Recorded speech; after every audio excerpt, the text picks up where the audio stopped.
Chapter 11. Jonas felt nothing unusual at first. He felt only the light touch of the old man's hands on his back. He tried to relax, to breathe evenly. The room was absolutely silent, and for a moment Jonas feared that he might disgrace himself now, on his first day of training, by falling asleep. Then he shivered. He realized that the touch of the hands felt suddenly cold.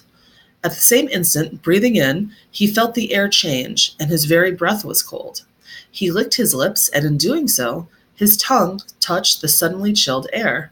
It was very startling, but he was not at all frightened now. He was filled with energy, and he breathed again, feeling the sharp intake of frigid air.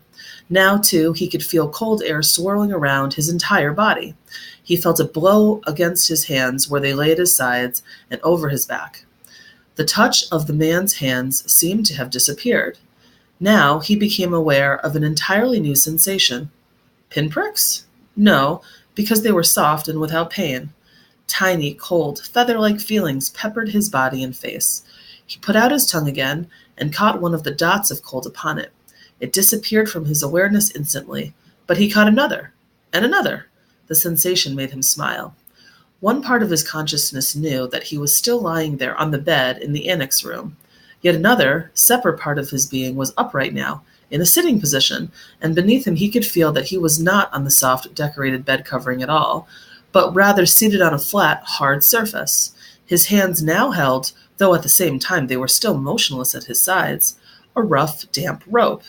And he could see, though his eyes were closed, he could see a bright, whirling torrent of crystals in the air around him, and he could see them gather on the backs of his hands like cold fur.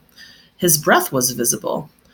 Beyond, through the swirl of what he now somehow perceived was the thing the old man had spoken of, snow, he could look out and down at a great distance. He was up high someplace. The ground was thick with the furry snow, but he sat slightly above it on a hard, flat object. Sled, he knew abruptly. He was sitting on a thing called sled, and the sled itself seemed to be poised at the top of a long, extended mound that rose from the very land where he was. Even as he thought the word mound, his new consciousness told him hill. Then the sled, with Jonas upon it, began to move through the snowfall, and he understood instantly that now he was going downhill. No voice made an explanation. The experience explained itself to him. His face cut through the frigid air as he began the descent, moving through the substance called snow on the vehicle called sled, which propelled itself on what he now knew without doubt to be runners. Comprehending all of those things as he sped downward, he was free to enjoy the breathless glee that overwhelmed him, the speed, the clear cold air, the total silence, the feeling of balance and excitement and peace.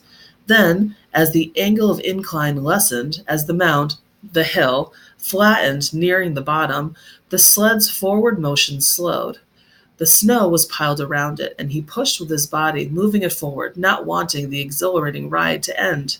Finally, the obstruction of the piled snow was too much for the thin runners of the sled, and he came to a stop. He sat there for a moment, panting, holding the rope in his cold hands. Tentatively, he opened his eyes, not his snow hill sled eyes, for they had been open throughout the strange ride. He opened his ordinary eyes and saw that he was still on the bed, that he had not moved at all. The old man, still beside the bed, was watching him. "How do you feel?" he asked. Jonas sat up and tried to answer honestly. "Surprised," he said after a moment. The old man wiped his forehead with his sleeve. "Whew," he said, "that was exhausting. But even transmitting that tiny memory to you, I think it lightened me just a little." "Do you mean? You did say I could ask questions." The man nodded, encouraging his question. "Do you mean now that you don't have the memory of that ride on the sled, anymore?" "That's right, a little weight off this old body." "But it was such fun, and now you don't have it anymore. I took it from you." But the old man laughed. "All I gave you was one ride on one sled in one snow on one hill. I have a whole world of them in my memory. I could give them to you one by one 1,000 times, and there would still be more." "Are you saying that we could do it again?" Jonas asked. "I'd really like to. I think I could steer by pulling the rope. I didn't try this time because it was so new." The old man, laughing, shook his head. "Maybe another day, for a treat.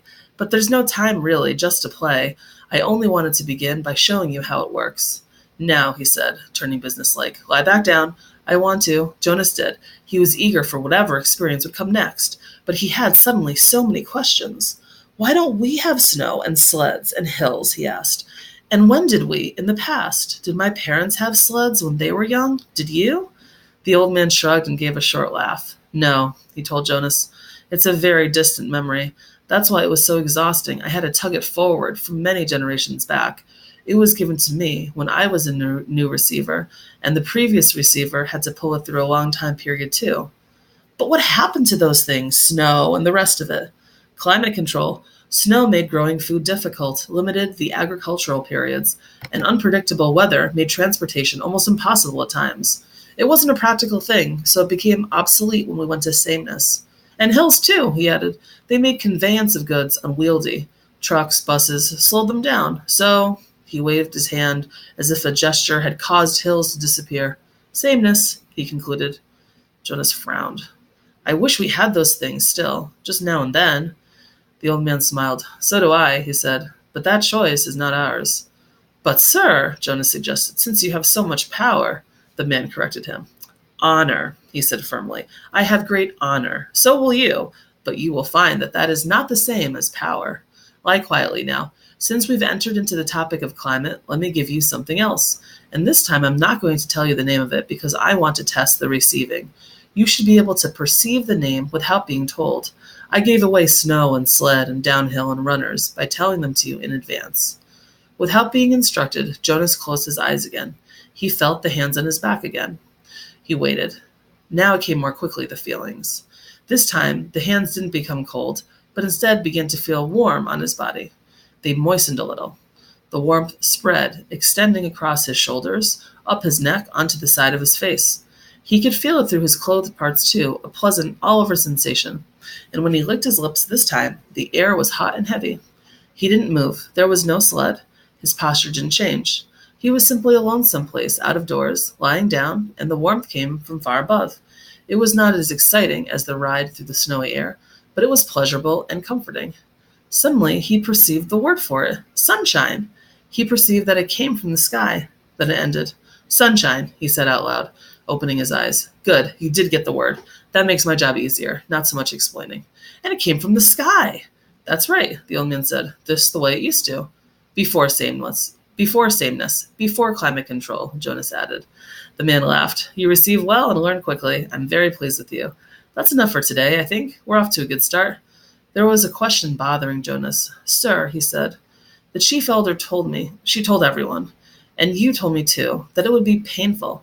So I was a little scared, but it didn't hurt at all. I really enjoyed it. He looked quizzically at the old man. The man sighed. I started you with memories of pleasure. My previous failure gave me the wisdom to do that. He took a few deep breaths. Jonas, he said, it will be painful, but it need not be painful yet. I'm brave, I really am. Jonas sat up a little straighter. The old man looked at him for a moment. He smiled. I can see that, he said. Well, since you asked the question, I think I have enough energy for one more transmission. Lie down again. This will be the last today. Jonas obeyed cheerfully.